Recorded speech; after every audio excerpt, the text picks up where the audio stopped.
Good morning दोस्तों, आपका एक बार फिर स्वागत है आपके अपने चैनल डेल डोजो इन्वेस्टमेंट में। एक बार फिर से मैं आप लोग के लिए एक इंपॉर्टेंट कंपनी का बिजनेस एनालिसिस लेके आया हूँ। लेकिन जैसा कि मैं आपको हर वीडियो की स्टार्टिंग में इन्फॉर्म करता हूँ, ये वीडियो पूरी तरीके से एजुकेशनल पर्पज से बनाई गई है। हम अपनी वीडियो में किसी प्रकार का कोई भी रिकमेंडेशन नहीं देते हैं। यहाँ पे दोस्तों आपको एक और चीज़ पता होनी चाहिए कि मैं कोई सेबी रजिस्टर्ड रिसर्च एनालिस्ट या फाइनेंशियल एडवाइजर नहीं हूँ। तो अगर आप मार्केट में कोई भी डिसीजन लेते हैं, उससे पहले आप लोग को अपने सेबी रजिस्टर्ड फाइनेंशियल एडवाइजर या रिसर्च एनालिस्ट की सलाह लेना बहुत ज़रूरी है। अगर आप दोस्तों किसी के भी रैंडम रिकमेंडेशन में आके अपने डिसीजन को बेस करेंगे तो आपको मार्केट में काफ़ी हैवी लॉस उठाना पड़ सकता है। और जैसा मैंने आपको बताया दोस्तों, हमारा पूरा फोकस रहता है बिजनेस को एनालाइज करने के लिए। हम यहाँ पे कंपनी की जो इन्वेस्टर प्रेजेंटेशन है या कंपनी जो फाइलिंग के दौरान इंपॉर्टेंट इन्फॉर्मेशन प्रोवाइड करती है, उसी को आपके सामने प्रेजेंट करते हैं। और हम कंपनी के प्राइस के बारे में या उसके टेक्निकल चार्ट्स के ऊपर कोई भी डिस्कशन नहीं करते हैं। तो अगर आप लोग चैनल पे पहली बार आए हैं तो प्लीज़ चैनल को सब्सक्राइब कीजिए और वीडियो को लाइक कीजिए। अगर आप लोग की कोई भी इंपॉर्टेंट क्वेरी होती है तो आप लोग मेरा जनरल टेलीग्राम चैनल ज्वाइन कर सकते हैं। मेरे जनरल टेलीग्राम चैनल का लिंक आपको हर वीडियो के नीचे डिस्क्रिप्शन में देखने को मिल जाएगा। इसके अलावा दोस्तों, जिस कंपनी के ऊपर आज हम एनालिसिस करने वाले हैं, इस कंपनी के ऊपर मैं आपके लिए पहले भी एक डिटेल एनालिसिस की वीडियो पोस्ट कर चुका हूँ। वो वीडियो आप डायरेक्टली मेरे टेलीग्राम चैनल पे जाके एक्सेस कर सकते हैं। तो आज के दिन हम इस कंपनी का कुछ बेसिक एनालिसिस तो करेंगे ही, साथ में मैं आपको Q1 के रिजल्ट्स के बाद इस कंपनी में क्या अपडेट्स आई हैं और साथ में मैनेजमेंट ने जो इंपॉर्टेंट कमेंट्री दी है केपेक्स के प्लान को लेके या फ्यूचर की गाइडेंस को लेके, उसको भी डिस्कस करेंगे। तो एनालिसिस पे जाने से पहले दोस्तों मैं आपको एक और इंपॉर्टेंट इन्फॉर्मेशन बताना चाहता हूँ। अगर आप लोग को चैनल की मेंबरशिप लेनी है तो आप लोग को सिंपली यहाँ पे ज्वाइन बटन पे क्लिक करना है। जैसे आप लोग ज्वाइन बटन पे क्लिक करेंगे, आपको इसके अंदर अलग अलग टायर्स की मेंबरशिप देखने को मिलेंगी। यहाँ पे 4 इंपॉर्टेंट मेंबरशिप्स हैं: first timer, beginner, gold investor और प्लेटिनम इन्वेस्टर। आप इनमें से कोई सी भी इंपॉर्टेंट मेंबरशिप सेलेक्ट कर सकते हैं। हर मेंबरशिप की कुछ एडवांटेजेस हैं। लेकिन दोस्तों मैं आपको एक और चीज़ बता दूं, आप लोगों ने अगर इन चारों में से कोई सी मेंबरशिप ले रखी होगी, आप लोग को यहाँ पे कुछ खास एडवांटेज मिलेगी चैनल की मेंबरशिप लेने की। तो जैसे ही आप लोग दोस्तों ज्वाइन बटन पे क्लिक करके चैनल की मेंबरशिप लेंगे, इसके बाद आपको मेरे मेंबर्स ओनली टेलीग्राम चैनल को ज्वाइन करने का मौका मिलेगा। तो ये टेलीग्राम चैनल ज्वाइन करने के लिए दोस्तों, मेंबरशिप लेने के बाद आप लोग को सबसे पहले अपनी स्क्रीन में यहाँ पे 2 ऑप्शन देखने को मिलेंगे: पोस्ट का ऑप्शन और मेंबरशिप का ऑप्शन। तो आपको यहाँ पे पोस्ट के अंदर क्लिक करना है। पोस्ट के अंदर आपको मेरे मेंबर्स ओनली टेलीग्राम चैनल का लिंक देखने को मिलेगा। इस लिंक के थ्रू आप मेरा members only Telegram channel join कर सकते हैं। लेकिन दोस्तों पोस्ट का ऑप्शन आपको तभी अवेलेबल होगा जब आप लोगों ने चैनल की मेंबरशिप ले रखी होगी। तो दोस्तों मेंबर्स ओनली टेलीग्राम चैनल के अंदर मैं आप लोग के लिए काफ़ी इंपॉर्टेंट कंपनीज के ऊपर और इंडस्ट्रीज के ऊपर डिटेल एनालिसिस की वीडियोस पोस्ट करता हूँ। पहले मैं वीडियोस दोस्तों यहाँ पे मेंबरशिप टैब के अंदर पोस्ट करता था, लेकिन अब धीरे धीरे करके ये मैंने वीडियोस डायरेक्टली टेलीग्राम चैनल के अंदर पोस्ट करना शुरू कर दिया है। जैसा मैंने आपको बताया दोस्तों, ये वीडियो पूरी तरीके से एजुकेशनल पर्पज से बनाई जाती हैं। यहाँ पे हम कंपनी के बिजनेसेस को एनालाइज करते हैं। हम कंपनी के प्राइस के ऊपर या टेक्निकल चार्ट्स के ऊपर कोई भी डिस्कशन नहीं करते हैं। तो अगर आप लोग को इस तरह के इंपॉर्टेंट एनालिसिस देखना है तो आप पोस्ट के अंदर जाके टेलीग्राम चैनल की मेंबरशिप लीजिए, मेंबर्स ओनली टेलीग्राम चैनल को ज्वाइन कीजिए और उसके अंदर आपको डायरेक्टली इस तरह की वीडियोस पोस्टेड मिलेंगी। इसके अलावा दोस्तों मैं रेयरली आपके लिए मेंबरशिप टैब के अंदर भी कुछ वीडियोस पोस्ट करता हूँ। मैंने रिसेंटली एक इंपॉर्टेंट ट्रांसफॉर्मर बनाने वाली कंपनी के ऊपर एक डिटेल एनालिसिस की वीडियो पोस्ट किया है। उस वीडियो को आप मेंबरशिप टैब के अंदर जाके चेकआउट कर सकते हैं। आने वाले दिनों में दोस्तों मैं आप लोग के लिए एक और इंपॉर्टेंट कंपनी के ऊपर एक डिटेल एनालिसिस की वीडियो पोस्ट करने वाला हूं, और वो भी हो सकता है मैं मेंबरशिप टैब के अंदर पोस्ट करूं। लेकिन आपको दोस्तों जो मेजॉरिटी कंटेंट है वो मेंबर्स ओनली टेलीग्राम चैनल के अंदर पोस्टेड मिलेगा। तो ये तो दोस्तों मैंने आपको बताई यहाँ पे चैनल की मेंबरशिप लेने की कुछ खास एडवांटेजेस। इसके अलावा जो मेरा रेगुलर यूट्यूब चैनल है, इस पे भी आपको काफी इंपॉर्टेंट कंपनीज के ऊपर या इंडस्ट्रीज के ऊपर डिटेल एनालिसिस की वीडियोस देखने को मिलेंगी। तो यहाँ पे दोस्तों पिछले 2 हफ्तों में मैंने आपके लिए कुछ इंपॉर्टेंट वीडियो जो पोस्ट किए उनको चेकआउट कीजिए अगर आप। तो मैंने आप लोग के लिए यहाँ पे इंडिया की न्यूक्लियर एनर्जी की इंडस्ट्री के ऊपर एक डिटेल एनालिसिस की वीडियो पोस्ट की है। उसके अलावा इंडिया की एरोस्पेस इंडस्ट्री के ऊपर और इंडिया की सेमीकंडक्टर इंडस्ट्री के ऊपर भी काफी डिटेल एनालिसिस की वीडियोस पोस्ट की हैं। तो आप इन वीडियोस को चेकआउट कीजिए, जिससे आपको इन इंडस्ट्रीज के अंदर जो भी इंपॉर्टेंट एक्टिविटीज हो रही है या फ्यूचर में किस हिसाब से एक्टिविटीज हो सकती हैं, इनके बारे में डिटेल इन्फॉर्मेशन पता चले। तो ये तो दोस्तों मैंने आप लोग के साथ यूट्यूब चैनल से रिलेटेड कुछ इंपॉर्टेंट इन्फॉर्मेशन शेयर की। अब हम सीधे चलते हैं आज के हमारे इंपॉर्टेंट एनालिसिस के अंदर। तो जिस कंपनी को आज हम एनालाइज करने वाले हैं, इस कंपनी का नाम है एक्सिस गेट्स टेक्नोलॉजीज लिमिटेड। और जैसा मैंने आपको बताया, इस कंपनी के ऊपर मैं आपके लिए पहले भी एक डिटेल फंडामेंटल एनालिसिस की वीडियो पोस्ट कर चुका हूँ। उस वीडियो को आप लोग मेरे टेलीग्राम चैनल पे जाके एक्सेस कर सकते हैं। और आज के दिन मैं आपके साथ दोबारा से इस कंपनी के बारे में कुछ इंपॉर्टेंट इन्फॉर्मेशन कवर करूंगा। साथ में यहाँ पे Q1 रिजल्ट्स के बाद कंपनी का परफॉर्मेंस कैसा रहा है इसको भी चेकआउट करेंगे। और यहाँ पे मैनेजमेंट ने जो कुछ इंपॉर्टेंट कमेंट्री दी है, कंपनी को जो कुछ नए ऑर्डर मिले हैं, इनको भी चेकआउट करेंगे। तो सबसे पहले दोस्तों अगर आप देखिए इस कंपनी के बारे में कुछ बेसिक इन्फॉर्मेशन, तो ये कंपनी दोस्तों एक टेक्नोलॉजी कंपनी थी, लेकिन धीरे धीरे करके कंपनी अपने बिजनेस को चेंज कर रही है और ये कंपनी एक प्रोडक्ट डेवलपमेंट करने वाली कंपनी बनना चाह रही है। कंपनी की दोस्तों अगर आप एक्सपीरियंस देखें, यहाँ पे 30 ईयर का एक्सपीरियंस है कंपनी को एरोस्पेस, डिफेंस और ESI में। ESI अगर आपको पता नहीं है, ESI के अंदर आता है इलेक्ट्रॉनिक्स, सेमीकंडक्टर और AI। इसके अलावा दोस्तों कंपनी यहाँ पे ऑफर करती है end to end solutions from concept, certification making और इसके अलावा यहाँ पे अपने ट्रस्टेड पार्टनर्स के साथ जो ग्लोबल OEMs है और टायर 1 सप्लायर्स हैं इनके साथ काम करती है। सबसे पहले दोस्तों अगर आप कंपनी के पहले पार्ट का देखें बिजनेस के, सबसे पहला पार्ट है कंपनी के बिजनेस का एरोस्पेस का। एरोस्पेस के अंदर कंपनी एरो स्ट्रक्चर डिजाइन करती है जिसके अंदर मेटेलिक और कंपोजिट्स आते हैं। इसके अलावा MSI और ESI हो गया, इलेक्ट्रिकल हार्नेसेस हो गया, टूल डिजाइन मैन्युफैक्चरिंग इंजीनियरिंग हो गया, इसके अलावा स्ट्रक्चरल रिपेयर इंजीनियरिंग और मैनुअल्स, और यहाँ पे मैन्युफैक्चरिंग के अंदर टूलिंग, कंपोनेंट रिपेयर और साथ में स्पीड शॉप। तो ये कंपनी का पहला पार्ट है बिजनेस का एरोस्पेस का। सेकंड इंपॉर्टेंट पार्ट कंपनी के बिजनेस का है डिफेंस का। डिफेंस के अंदर कंपनी यहाँ पे डिजाइन करती है, डेवलप करती है और मैन्युफैक्चरिंग करती है, सिस्टम इंटीग्रेशन करती है, और इसके अंदर कंपनी रडार, सोनार, EW, C412, एयरबोर्न और नेवल अनमैन्ड वारफेयर के अंदर काम करती है। इसके बाद कंपनी यहाँ पे मिसाइल और सब सिस्टम्स भी प्रोवाइड करती है। इसके अलावा कंपनी ATE और टेस्ट फ्रेमवर्क के ऊपर भी काम करती है। ऑफसेट पार्टनरशिप भी है कंपनी की काफी इंपॉर्टेंट कंपनीज के साथ। तो डिफेंस में कंपनी का बिजनेस कुछ इस तरह का दिखता है। इसके अलावा दोस्तों यहाँ पे ESAI आ गया यानी इलेक्ट्रॉनिक्स, सेमीकंडक्टर और AI यानी आर्टिफिशियल इंटेलिजेंस। इसके अंदर कंपनी चिप टू प्रोडक्ट के अंदर काम करती है। SW, क्लाउड, IoT इन सब चीजों में काम करती है। उसके बाद AI, SLM डेवलपमेंट और इंटीग्रेशन का काम करती है। सेमीकंडक्टर सपोर्ट प्रोवाइड करती है कंपनी। FPGA डिजाइन करती है। VNV और VNV सिमुलेशन के अंदर काम करती है। तो ये 3 इंपॉर्टेंट पार्ट है कंपनी के बिजनेस के, एरोस्पेस, डिफेंस और ESAI। इसके अलावा दोस्तों अदर इंपॉर्टेंट कैटेगरीज जिनके अंदर कंपनी प्रोडक्ट बनाती है कुछ, इसके अंदर आपको इंजीनियरिंग प्रोडक्ट्स दिखेंगे। इसके साथ साथ कंपनी यहाँ पे प्रोसेस करती है बोथ कन्वेंशनल और रिन्यूएबल एनर्जी के सेक्टर के अंदर भी। यहाँ पे कंपनी ऑटोमोटिव मैकेनिकल डिजाइन करती है, साथ में स्ट्रेस एनालिसिस करती है, साइबर सिक्योरिटी के अंदर काम करती है, SDVS के अंदर काम करती है। कंपनी यहाँ पे स्ट्रक्चर्स बनाती है, केबिन डिजाइन करती है, इंजन के ऊपर काम करती है, पावर ट्रेन इलेक्ट्रिफिकेशन के ऊपर काम करती है, AI enabled manufacturing for heavy engineering में भी काम करती है। तो आप लोग इस तरीके से डिवाइडेड कंपनी का बिजनेस को देख सकते हैं। इसके अलावा दोस्तों ग्लोबल पार्टनरशिप है कंपनी की काफी इंपॉर्टेंट थ्रू टेक्नोलॉजिकल इनेबलमेंट। इसके अलावा कंपनी यहाँ पे विजनरी लीडरशिप के अंदर काम कर रही है और कंपनी ड्राइव करना चाह रही है यहाँ पे 1 बिलियन की ग्रोथ। इसका एम्बिशन है फ्यूचर का, जिसके बारे में मैं आपको आगे चेकआउट कराऊंगा।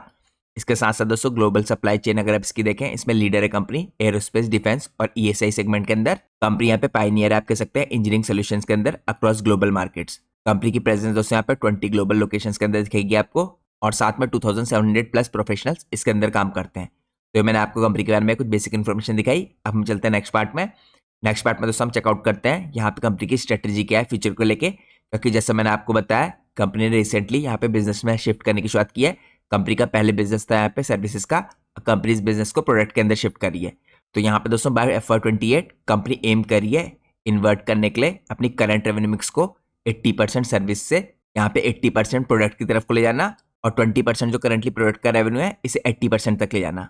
तो यहाँ पे कंपनी पूरी तरीके से शिफ्ट कर देगी। 80-20 का जो रेशियो है यहाँ पे सर्विस प्रोडक्ट में, ये आप लोग को बिल्कुल पलटता हुआ दिखेगा, ऐसा मैनेजमेंट का कहना है। तो इसी कारण से दोस्तों मैनेजमेंट कह रहा है ये काफी इंपॉर्टेंट की ड्राइवर होगा नॉन लीनियर ग्रोथ का कंपनी में।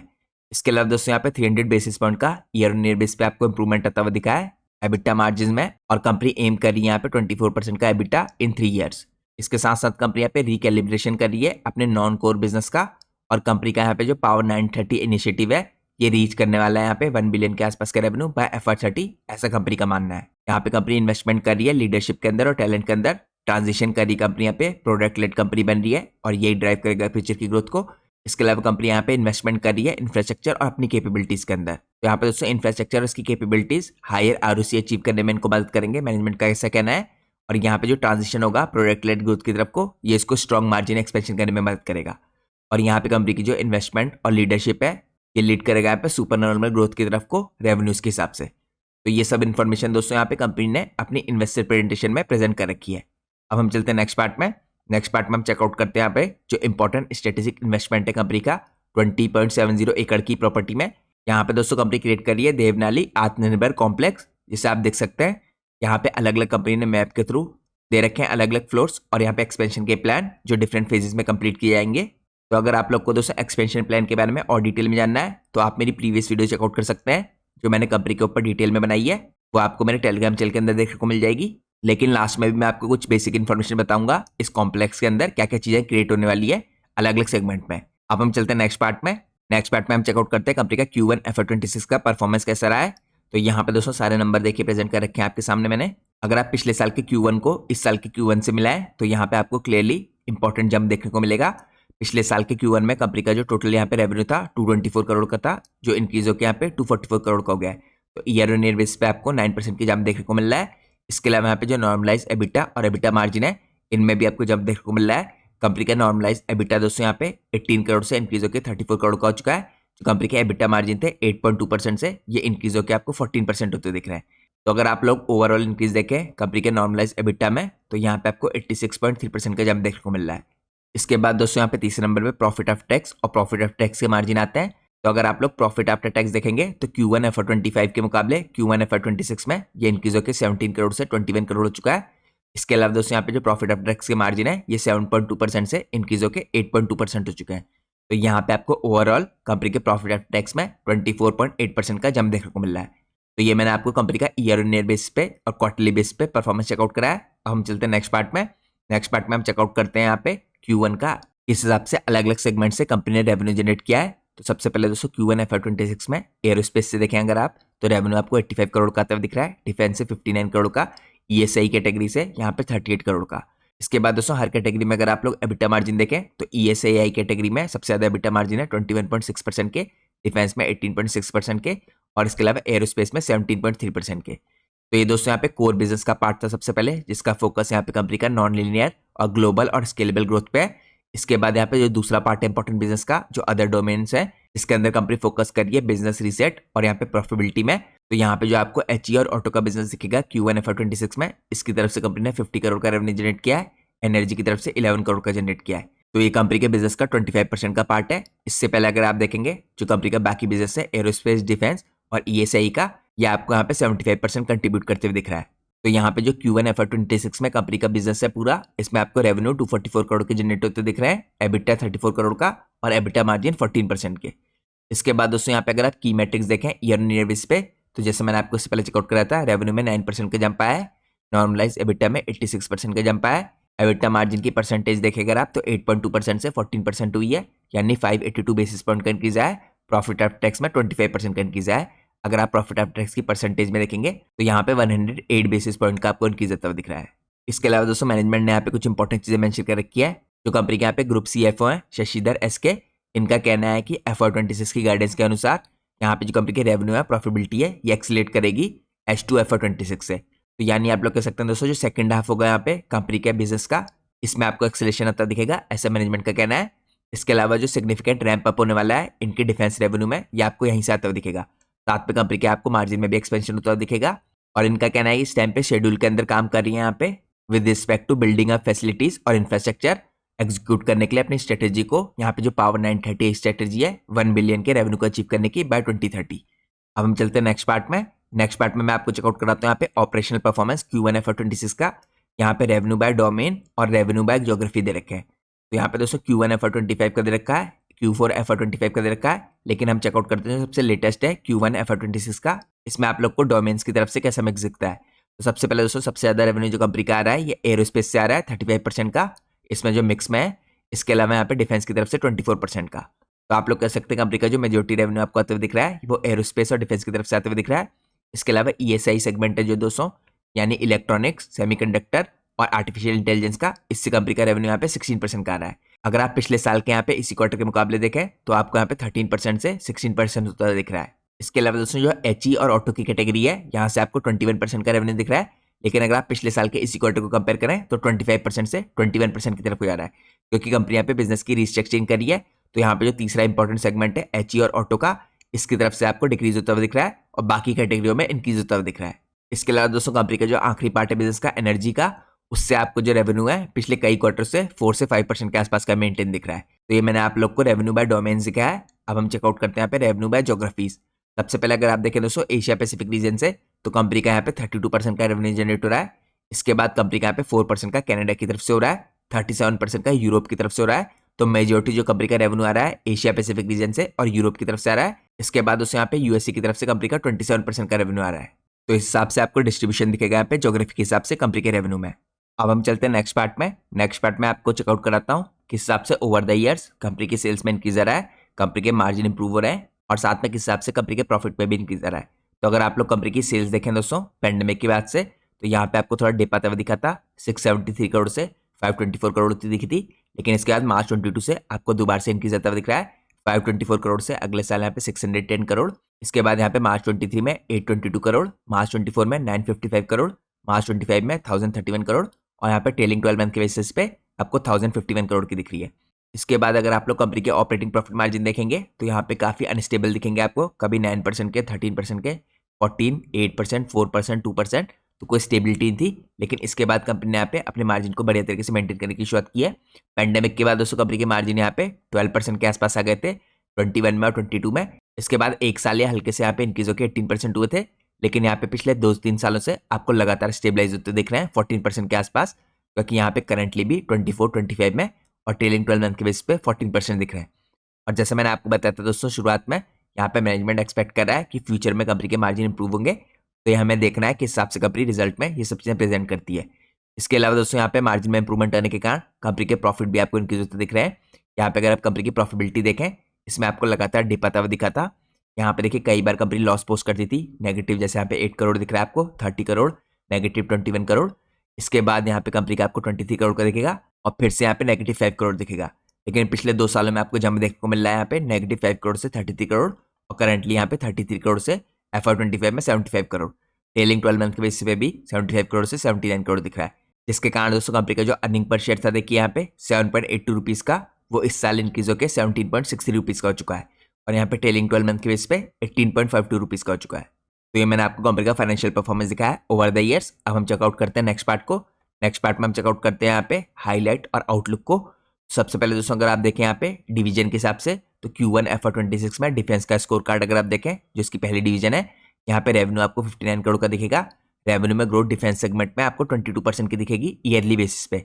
यहाँ पे कंपनी का एबिटा आपको 18.6% का दिखेगा। तो यहाँ पे दोस्तों मैनेजमेंट का कहना है कि ओवर द पास्ट 3 मंथ्स इन्होंने यहाँ पे एंगेज किया है DRDO के साथ, PSUs के साथ सिक्योर करने के लिए सेवरल न्यू डिजाइन के ऑर्डर्स।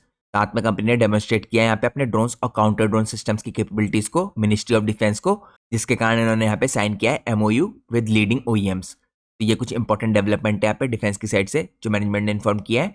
इसके अलावा दोस्तों यहाँ पे मैनेजमेंट का ये भी कहना है कि यहाँ पे एक्सपेक्ट कर रहे हैं FY26 में एस्टिमेट है यहाँ पे स्पेशली डिफेंस डिवीजन में 70 to 75% की growth year on year basis पे। तो मैनेजमेंट का कहना है कि जो पिछले साल आपको 22% की ग्रोथ दिखी थी, ये इस साल 70 to 75% जा सकती है, स्पेशली डिफेंस सेगमेंट के अंदर। ये मैनेजमेंट ने अपनी कमेंट्री में इन्फॉर्म किया है। ये डायरेक्टली मैं आपको मैनेजमेंट का कोड दिखा रहा हूँ। इसके अलावा दोस्तों यहाँ पे इन्वेस्टर प्रेजेंटेशन में मैनेजमेंट ने एरोस्पेस का स्कोर कार्ड प्रेजेंट कर रखा है। एरोस्पेस में अगर आप देखें रेवेन्यू 85 करोड़ है, यहाँ पे ईयरली बेस पे 7% का जंप दिख रहा है और कंपनी का एबिटा 17.3% का दिख रहा है। यहाँ पे दोस्तों मैनेजमेंट का कहना है कि एक्सपेक्ट करते हैं FY26 में आपको एरोस्पेस डिवीजन में 30 to 35% की ग्रोथ दिखेगी ईयर ऑन ईयर बेसिस पे। इसके बाद दोस्तों यहाँ पे थर्ड सेगमेंट आता है यहाँ पे ESAI है, यानी इलेक्ट्रॉनिक्स, सेमीकंडक्टर और आर्टिफिशियल इंटेलिजेंस का। इसके अंदर कंपनी का रेवेन्यू 38 करोड़ का रहा है। यहाँ पे जो रेवेन्यू ग्रोथ है आपको 34% की देखने को मिल रही है ईयरली बेस पे और एबिटा मार्जिन सबसे हाईएस्ट है इसमें, यहाँ पे 21.6% के। इसके अंदर दोस्तों मैनेजमेंट का कहना है कि FY26 में टारगेट कर रहे हैं रेवेन्यू ग्रोथ 45% की ओवर प्रीवियस ईयर। तो ये मैंने आपको 3 इंपॉर्टेंट सेगमेंट में कंपनी के हिसाब से ग्रोथ एक्सपेक्ट करिए चेकआउट करा है। एक बार मैं अगर दोबारा से समराइज करूं तो FY26 में कंपनी डिफेंस की तरफ से 70 to 75% की ग्रोथ एक्सपेक्ट करी है। इसके अलावा कंपनी यहाँ पे एरोस्पेस डिवीजन में 30 to 35% की ग्रोथ एक्सपेक्ट करी है और यहाँ पे लास्टली कंपनी ESAI डिवीजन में यहाँ पे 45% की ग्रोथ एक्सपेक्ट करी है FY26 में। अब हम चलते हैं नेक्स्ट पार्ट में। नेक्स्ट पार्ट में हम चेकआउट करते हैं यहाँ पे की विंस जो कंपनी ने की है इस टाइम पे। तो यहाँ पे DRDO और LRD के अंदर आपको एक्सीटर दिखेगा, रिसीवर यूनिट दिखेगा, एंटीना बीम कंट्रोल यूनिट दिखेगी for Veeru Prakash radar update on the SU-30 MKI। इसके अलावा यहाँ पे DRDO LRD के अंदर आपको ट्रांसमिट रिसीवर दिखेगा, यहाँ पे मॉड्यूल दिखेगा फॉर एस बैंड सर्वेलेंस और इन रडार्स को यूज किया जाता है यहाँ पे लैंड सिस्टम्स के अंदर along with S band octal digital transmit और receive modules for multiple platforms. इसके बाद कंपनी की अगली की विन है DPSU और BDL की तरफ से होमिंग रिसीवर यूनिट की for electrical heavy weight torpedo. इसके बाद अगली विन दिखेगी आपको 50 टन टैंक ट्रेलर की फॉर इंडियन आर्मी। इसके बाद कंपनी आपको बनाती हुई दिखेगी hand held counter drones for Indian army. इसके बाद यहाँ पे आपको वायरिंग हार्नेस फॉर ब्रह्मोस के लिए बनाती हुई दिखेगी कंपनी। इसके अलावा कंपनी यहाँ पे बनाने वाली है digital beam forming unit for long range battle management radar of Kusha for BEL। इसके बाद solar subsystem assembly for Anunad submarine upgrade for BEL। इसके अलावा आपको यहाँ पे न्यू एंगेजमेंट दिखेंगे विद MBDA और इंदिरा।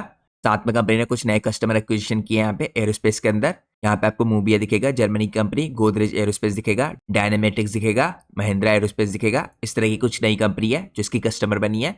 इसके अलावा कंपनी ने यहाँ पे इनिशिएट किया कोलैबोरेशन विद अमेजॉन, सिक्योर किया यहाँ पे नए कॉन्टैक्ट विद एप्पल इसके बाद कंपनी ने यहाँ पे सिक्योर किए विंस फॉर फोरविया, एप्टिव और गूच एंड हाउसगो के साथ।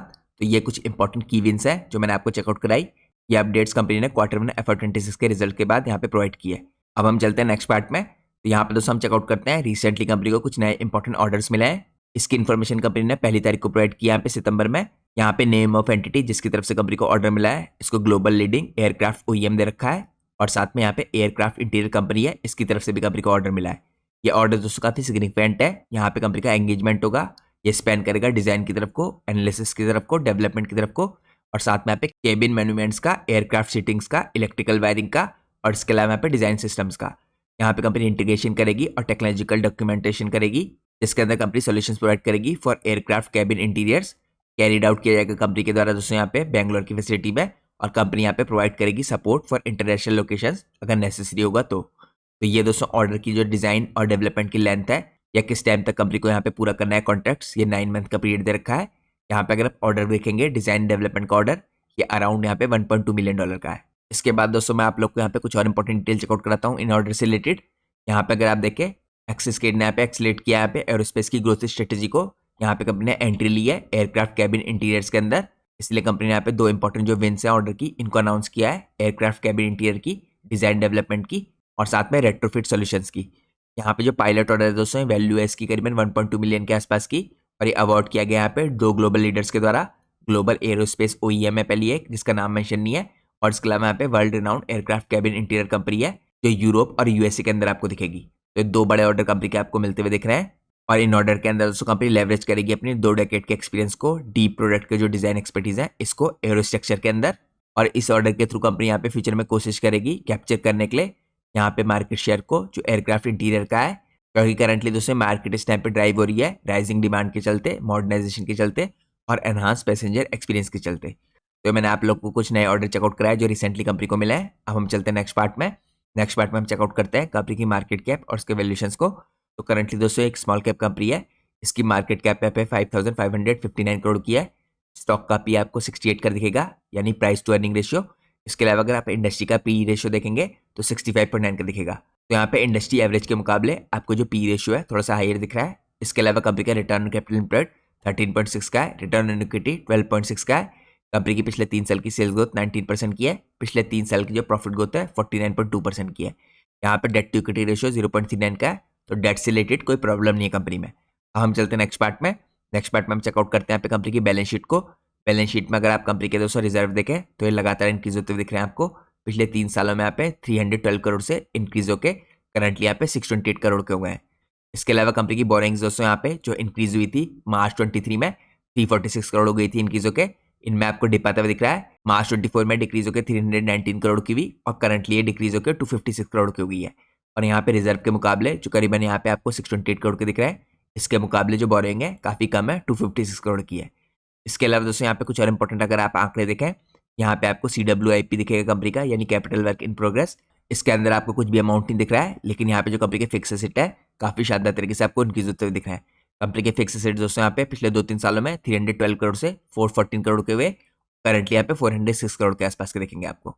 तो मैंने आप लोग को कंपनी की बैलेंस शीट चेकआउट कराई जो हेल्दी दिखती है। इसके बाद हम चलते हैं नेक्स्ट पार्ट में। नेक्स्ट पार्ट में हम चेकआउट करते हैं यहाँ पे कंपनी के कैश फ्लोज को। तो यहाँ पे दोस्तों कैश फ्रॉम ऑपरेटिंग एक्टिविटी जो कंपनी का है, अगर आप पिछले 12 साल का देखें तो आपको 1 साल छोड़ के हर साल ये पॉजिटिव दिखेगा। तो यहाँ पे कंपनी लगातार कैश जनरेट कर रही है अपनी ऑपरेटिंग एक्टिविटी से। और यहाँ पे अगर आप पिछले कुछ सालों में देखें तो आपको 31 करोड़ से इंक्रीज होकर 71 करोड़ का तो दिखा है, फिर 79 करोड़ का और करंटली यहाँ पे मार्च 25 में काफी ऊपर पहुंच चुका है 88 करोड़ के आसपास। तो ये कंपनी का कैश फ्रॉम ऑपरेटिंग एक्टिविटी था। अब हम चलते हैं नेक्स्ट पार्ट में। नेक्स्ट पार्ट में हम चेकआउट करते हैं यहाँ पे कुछ और इंपॉर्टेंट आंकड़े रेशियोज की तरफ से। तो यहाँ पे इन्वेंट्री डेज कंपनी के देखिए थोड़े कम हुआ है 136 डेज से 104 डेज के। यहाँ पे जो कैश कन्वर्जन साइकिल है हल्का सा बड़ा है 100 डेज से 111 डेज का। इसके अलावा दोस्तों यहाँ पे जो वर्किंग कैपिटल साइकिल है ये भी हल्का सा बढ़ता हुआ दिख रहा है आपको 49 डेज से 93 डेज का। तो यहाँ पे आने वाले रिजल्ट्स में आपको ट्रैक करना है किस हिसाब से इनमें चेंजेस आते हैं। इसके अलावा कंपनी का दोस्तों रिटर्न कैपिटल एम्प्लॉयड जो ये 14% के आसपास आपको स्टेबलाइज होता हुआ दिख रहा है। अब मैं आप लोग को लेकर चलता हूँ नेक्स्ट पार्ट में। नेक्स्ट पार्ट में हम चेकआउट करते हैं यहाँ पे शेयर होल्डिंग पैटर्न को। तो शेयर होल्डिंग पैटर्न में दोस्तों यहाँ पे कुछ चेंजेस आए हैं। अगर आप यहाँ पे FIS की होल्डिंग देखें तो पिछले क्वार्टर के मुकाबले FIS की होल्डिंग 0.69% से इंक्रीज होकर 1.62% हुई है, लेकिन यहाँ पे DIS की होल्डिंग जो 2% की थी ये डिक्रीज होकर 1.34% की हुई है। इसके अलावा दोस्तों यहाँ पे प्रमोटर की होल्डिंग जून के क्वार्टर में हल्की सी डिक्रीज हुई है 59.49% से 58.20%। तो इसका कारण दोस्तों ये है कि कुछ इंडिविजुअल इन्वेस्टर्स ने अपनी होल्डिंग इंक्रीज किया है, जो आपको पब्लिक होल्डिंग में देखने को मिल जाएगी। अब हम चलते हैं नेक्स्ट पार्ट में। जैसा मैंने आपको वीडियो की शुरुआत में बताया था कि हम चेकआउट करते हैं जो इसकी करंटली फैसिलिटीज बन रही है, ये किस हिसाब से प्रोग्रेस में है। तो सबसे पहले दोस्तों यहाँ पे जो एरोलैंड बेंगलोर के अंदर हो रहा है, काम चल रहा है इसका। ये यहाँ पे करीबन 1,60,000 स्क्वायर फीट की फैसिलिटी है नियर BIAL, और ये 2 एकड़ के लैंड में है। ये क्लोज प्रॉक्सिमिटी में है इस टाइम पे बोइंग, GCC और यहाँ पे कोलिंस GCC के। और यहाँ पे अगर आप लोग ग्राउंड फ्लोर देखें तो इसके अंदर आपको MBDBA ग्लोबल कॉम्पिटेंसी सेंटर दिखेगा। इसमें भी कंपनी ने यहाँ पे MOU साइन किया है। फर्स्ट फ्लोर के अंदर आपको EMS दिखेगा फॉर स्ट्रेटेजिक इलेक्ट्रॉनिक्स। इसके अंदर कंपनी कंसीडर कर रही है एल्बिट को। इसके बाद सेकंड और थर्ड जो इस टाइप पे फ्लोर है, इसके अंदर आपको मिस्ट्रल HQ रिलोकेशन दिखेगा।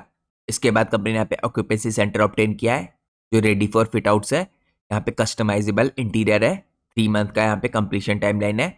इसके बाद कंपनी ने अपने को पोजीशन किया है as ESI hub under act. इसके अलावा आपको यहाँ पे दूसरा पार्ट दिखेगा इसकी फैसिलिटी का जो अभी प्रोग्रेस में है, अनमैन्ड वारफेयर सेंटर जो बेंगलोर के अंदर हो रहा है। यहाँ पे एग्जिस्टिंग जो 15,000 स्क्वायर फीट की बिल्डिंग है, ये आपको 1 एकड़ के लैंड में दिखेगी। ये इस टाइम पे दूर है एयरपोर्ट से। ये आइडियल है दोस्तों यहाँ पे ड्रोन की एक्टिविटीज के लिए। यहाँ पे जो एक्सपेंशन प्लान है कंपनी का, यहाँ पे कंपनी ऐड करने वाली है 35,000 की स्क्वायर फीट की कैपेसिटी को और एडवांस UAV और R&D के लिए। ये कंपनी के लिए एक हब रहेगा ड्रोन्स का, काउंटर ड्रोन्स का और रडार हैंगर्स का। यहाँ पे कंपनी का फोकस है ड्रोन टेलीमेंट्री पे, इसके अलावा ECUs पे, सॉफ्ट हार्ड किल सिस्टम्स के ऊपर। यहाँ पे जो कमीशनिंग है कंपनी की होती दिखेगी आपको नवंबर 2025 से। कंपनी यहाँ पे टारगेट करी है स्ट्रेटेजिक पार्टनरशिप ग्लोबल OEMs के साथ, और कंपनी ने अपने पोजीशन किया है एच GCC और अनमैन्ड वारफेयर। तो यहाँ पे दूसरा इंपॉर्टेंट यहाँ पे वारफेयर सेंटर है बेंगलोर के अंदर, जिसके अंदर कंपनी काम करती हुई दिख रही है। इसके बाद यहाँ पे DAC बेंगलोर दिखेगा आपको, ये 20 एकड़ का कैंपस होगा। यहाँ पे 3.12 मिलियन स्क्वायर फीट का बिल्ट अप एरिया है। One of the largest private defence facility होगी इंडिया की। यहाँ पे जो फेज 1 होगा दोस्तों, कॉमन फैसिलिटीज होगी इसके अंदर, हैंगर्स होंगे, EMS टेस्टिंग और SCM की फैसिलिटी होगी। इसके अंदर आपको डेडिकेटेड स्पीड शॉप दिखेगी, एनकोइक चैम्बर्स दिखेंगे और फाइनल इंस्पेक्शन दिखेगा। इसके साथ साथ यहाँ पे फैसिलिटी होगी फॉर ऑफसेट मैनेजमेंट और इंजीनियरिंग सर्विसेज। तो फेज 2 के अंदर दोस्तों यहाँ पे 4 सिक्योर क्वार्टर्स होंगे, US, EU, इजराइल और ME। तो ईच क्वार्टर आपको दिखेगा यहाँ पे करीबन 6 लाख स्क्वायर फीट का build to suit for OEMs। इसके अलावा यहाँ पे आपको इंटीग्रेटेड प्लेटफॉर्म दिखेगा ग्लोबल डिफेंस कोलेब्रेशंस के लिए। तो यहाँ पे जैसे मैंने आपको दिखाया दोस्तों, काफी बड़ा एरिया है जिसके अंदर कंपनी काम कर रही है, और ओवरऑल जो इस एरिया के कंप्लीशन की यहाँ पे टाइमलाइन है ये FY28 के आसपास की है। लेकिन आप लोग को अलग अलग फेजेस यहाँ पे कंप्लीट होते दिखेंगे। जैसे मैंने आपको दिखाया है, यहाँ पे जो अनमैन्ड वारफेयर सेंटर है बेंगलोर के अंदर, यहाँ पे आपको कमीशनिंग होती दिखेगी नवंबर 2025 में। और स्टार्टिंग में दोस्तों मैंने आपको इन्फॉर्म किया था, अगर आपको यहाँ पे जो डेवलपमेंट हो रहे हैं इनके बारे में एक्सटेंसिव डिटेल जाननी है और कंपनी के बारे में या इसके बिजनेस के बारे में ज्यादा डिटेल जाननी है, तो आप लोग मेरी प्रीवियस वीडियो चेकआउट कर सकते हैं जो मैंने आप लोग के लिए डायरेक्टली अपने टेलीग्राम चैनल के अंदर पोस्ट किया है। उस वीडियो के अंदर भी मैंने आपके साथ कंपनी के बिजनेस के ऊपर काफी बड़ा डिस्कशन किया है। लेकिन जैसे मैंने आपको इससे पहले भी कई बार इन्फॉर्म किया है, हमने अपनी वीडियो में किसी प्रकार से किसी भी कंपनी के प्राइस के ऊपर या उसके टेक्निकल चार्ट्स के ऊपर कोई भी डिस्कशन नहीं किया है। हमारा फोकस रहता है कंपनी के बिजनेस को समझने के लिए। अब हम चलते हैं नेक्स्ट पार्ट में। नेक्स्ट पार्ट में दोस्तों हम चेकआउट करते हैं मैनेजमेंट ने यहाँ पे जो स्ट्रेटेजिक डायरेक्शन और ग्रोथ के इनिशिएटिव बता रखे हैं अपनी कॉन कॉल में, इसके बारे में। तो यहाँ पे दोस्तों कंपनी के जो चेयरमैन ने देखे, इन्होंने रिअफर्म किया है यहाँ पे कंपनी के टारगेट को। कंपनी टारगेट करी है यहाँ पे 40% की growth year on year base पे FY26 में, और यहाँ पे रोबस्ट ऑर्डर बुक है कंपनी की 1260 करोड़ की फॉर FY26, और इसके अलावा यहाँ पे 1827 करोड़ की फॉर FY27। यहाँ पे टोटल जो फोरकास्ट है विजिबिलिटी प्लस ऑर्डर बुक ये स्टैंड करता है 3087 करोड़ का। इसके अलावा दोस्तों जो पावर 930 कंपनी का इनिशिएटिव है, जिसके अंदर कंपनी काफी बड़े तरीके से एक्सपेंशन कर रही है। ये इनिशिएटिव यहाँ पे एम करता है करीबन यहाँ पे 9000 करोड़ के रेवेन्यू, जो अगर आप लोग डॉलर में देखें तो आपको यहाँ पे $1 बिलियन के दिखेंगे, और ये कंपनी अचीव करना चाहिए बाय 2030।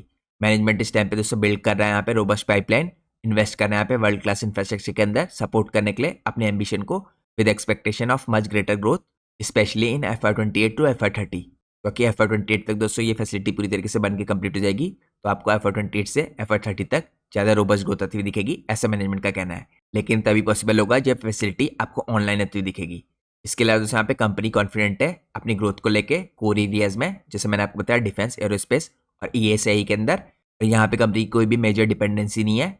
यहाँ पे कंपनी फोकस करिए कन्वर्जन ऑफ डिलीवरी में। इसके अलावा दोस्तों यहाँ पे कुछ और इंपॉर्टेंट डिटेल अगर आप चेकआउट करें तो कंपनी की यहाँ पे कुछ इंपॉर्टेंट स्ट्रेटेजिक पार्टनरशिप्स आपको दिखेंगी MBDE के साथ जो मिसाइल की टेक्नोलॉजी के अंदर है, और इंदिरा के साथ जो रडार सिस्टम्स के अंदर है। यहाँ पे कंपनी प्रोवाइड करेगी एन्युटी रेवेन्यू और विजिबिलिटी, और साथ में यहाँ पे कंपनी के पास एक टेक्नोलॉजिकल एज होगा मिसाइल और रडार सिस्टम्स के अंदर। इसके अलावा कंपनी एक्टिवली परस्यू कर रही है further partnership across 3 domains, defence, ESAI और एरोस्पेस। इसके अलावा कंपनी का एम है अपने एबिटा मार्जिन को यहाँ पे FY20 तक इंक्रीज करके 19.5 से 20 की रेंज में ले जाना। साथ में दोस्तों कंपनी ने यहाँ पे यूएस के टैरिफ को लेकर भी कुछ इंपॉर्टेंट इन्फॉर्मेशन प्रोवाइड की है। कंपनी का कहना है कि जो इनका मेजोरिटी बिजनेस आ रहा है यूएस की तरफ से वो ESAI सेगमेंट का है, यानी इलेक्ट्रॉनिक, सेमीकंडक्टर और आर्टिफिशियल इंटेलिजेंस का। तो ये रेवेन्यूज दोस्तों मेनली यहाँ पे सर्विसेज की तरफ से हैं, तो यहाँ पे मिनिमम इम्पैक्ट देखने को मिलेगा। और साथ में यहाँ पे कंपनी ये भी कोशिश कर रही है कि इन रेवेन्यूज को रिकॉर्ड करने का है, बुक करने का यूएस की तरफ से, ऐसा मैनेजमेंट ने यहाँ पे अपनी कमेंट्री में इन्फॉर्म कर रखा है। तो इसके कारण कंपनी यहाँ पे टैरिफ रिलेटेड जो कॉम्प्लिकेशंस है इनको अवॉइड कर सकती है। तो ये दोस्तों मैंने आपको मैनेजमेंट की कमेंट्री चेकआउट कराई, और जैसा मैंने आपको वीडियो की स्टार्टिंग में इन्फॉर्म किया था, ये वीडियो पूरी तरीके से एजुकेशनल पर्पज से बनाई गई है। सारी इन्फॉर्मेशन जो मैंने आपको प्रोवाइड की ये मैनेजमेंट की कमेंट्री के द्वारा या इन्वेस्टर प्रेजेंटेशन से ली गई है। इसके अलावा यहाँ पे रिसेंटली जो मैनेजमेंट ने फाइलिंग की है अपने नए ऑर्डर्स को लेके, वो भी मैंने आपको चेकआउट कराई। और मैं आप लोग को हर वीडियो में वैसे भी इन्फॉर्म करता हूँ कि मैं कोई सेबी रजिस्टर्ड रिसर्च एनालिस्ट या फाइनेंशियल एडवाइजर नहीं हूँ। तो अगर आपको मार्केट में कोई भी डिसीजन लेना है उससे पहले आप लोग को अपने सेबी रजिस्टर्ड फाइनेंशियल एडवाइजर या रिसर्च एनालिस्ट की सलाह लेना बहुत जरूरी है। तो होप करता हूँ दोस्तों आप लोग को आज की वीडियो पसंद आई होगी। अगर आप लोग को आज की वीडियो पसंद आई है तो प्लीज़ वीडियो को लाइक कीजिए और चैनल को सब्सक्राइब कीजिए। Thanks for watching guys, take care.